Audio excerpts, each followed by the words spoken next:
morning. So I'm Phumeza Tisile. I'm from Cape Town in South Africa.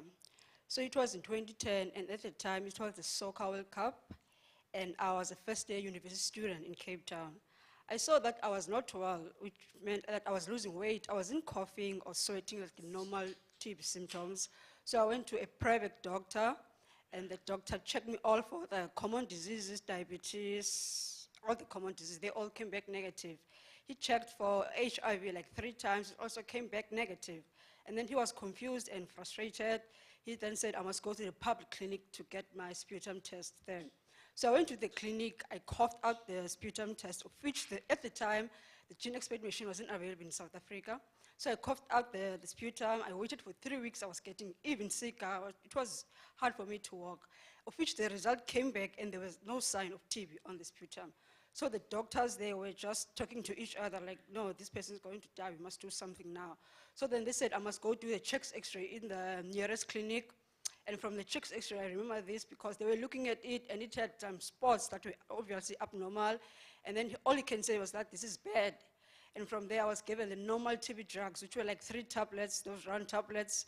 They're hard to swallow, and they change the color of your tears or your urine. It changed to orange. So anyway, I take the normal TB drugs for about 3 to 4 weeks, and I wasn't responding, which meant I wasn't getting better.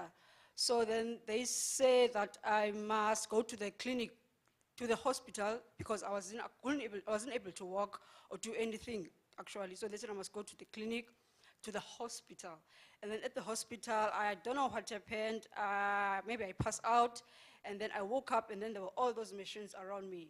So they checked again for TB, and this time it came back, and it was MDR-TB. So then I was referred to a TB hospital called Brooklyn Hospital in Cape Town. I was given like 20 tablets a day, 20 to 30 tablets, depends on the mood of the nurse, with an injection.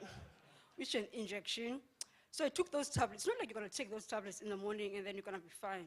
You get sick. There are those yellow tablets that we all hate. They make you vomit after taking them. So there's a problem. There's a thing called DOTS, daily observed treatment, whereby as a patient, you are treated as an object, and then there's a person, which is the nurse or whoever that person is.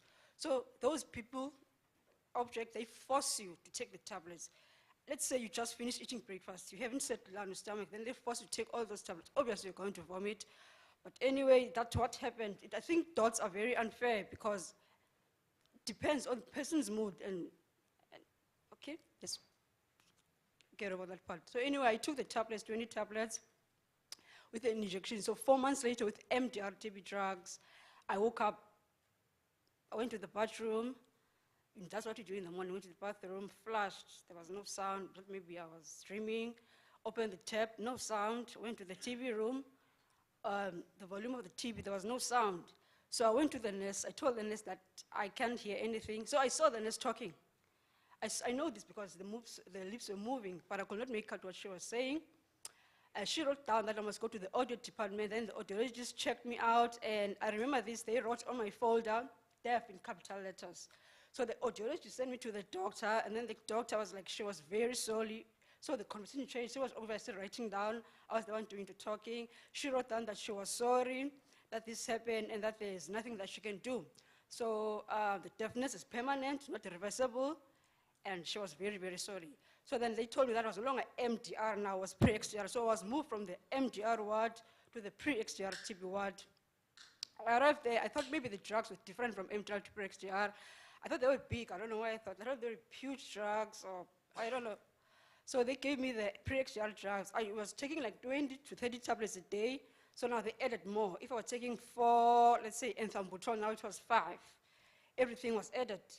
They stopped the injection, and then the nurse and the doctor checked me there, and then they said I must do a chest x-ray, and then they saw that there was something abnormal in my chest. They were not sure whether it was cancer or tumor. But anyway, I went to Grooteskier in Cape Town, and it was not cancer or tumor, it was just some liquid building up. I did the surgery there, and then while I was doing the surgery, there were errors. They punched out my lung and broke one of my ribs, but they said it's medicine, it happens. So anyway, I was discharged to go back to the TB hospital. At the TB hospital, they saw that I was doing well, so then I was discharged to go home. on pre-XDR-TB drugs. Now, 8 to 9 months later, the pre-XDR drugs stopped working. So then I was told I had XDR-TB, which is like the final stage of TB. So there were lots of ups and downs. I was told 3 times that I was going to die. I might as well quit my medication, but I decided to continue just for the fun of it. I mean, I remember with Dr. Jenny. I met Dr. Jenny from MSF, and she told me about the drug called linezolid. So we were just playing around with drugs. So I was like, no, I don't want the yellow tablets. How about we add this and that? We were like, no, that's cool. Like, cool. Then we quit the yellow tablets because they make me sick and they were useless because they were not working. So they bought me a drug called linezolid. People pronounce it differently. And at the time, the drug was under patent law in South Africa. It was very expensive. So to the drug companies, I don't understand is what's the point of making very expensive drugs? And then those people who need the drugs can't afford it. What's the point? Money before people before profits? What's that? Doesn't make sense. We all know that lots of people get sick, and it's hard for them to get the best health care. And then you people who make the drugs in the room, you make them very expensive and out of reach. What's the point of doing the drugs in the first place? So anyway, I got the drug from MSF. They bought that drug called linezolid, and I took that drug with the other drugs. And in 2013, I was cured from XDR-TB, but I was left deaf. So in 2015, that was like 3 years ago, I got a once in a lifetime chance to hear again. So we did a crowdfunding. We know cochlear implants are very, very expensive. In our currency, the rand is like $500,000. It's like 40,000 US dollars, I'm not sure. So we raised that money, and now I can hear again using cochlear implants. And the most frustrating part is when I get Facebook messages from people who went deaf asking me for help to get them cochlear implants. I cannot do that. So, and one last thing, there's stigmatizing language that people tend to use. We call it terminology. We say, no, that's how people speak. Firstly, it's not TB cases, but it's people living with TB. And it's not defaulters, but treatment non-completion. And we are not TB suspects. We are people to be evaluated for TB. So, yeah, thank you.